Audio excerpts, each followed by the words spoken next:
got stills of both of those. You can see from the video I took, both the front propeller, the 4-blade propeller on this side says M10. The 5-blade propeller towards the pod itself also says M10. I'm going to go down and get a little bit more video. That way, hopefully, when you watch this, technician, that will let you know which pod it is. I'm going to go find any identifying marks. Both propellers say M10.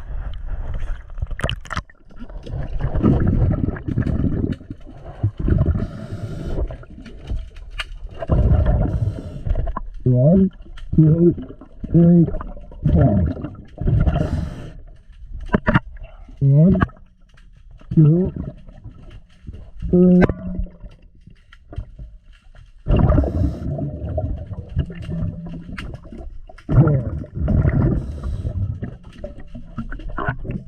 One, two, three,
Diving service.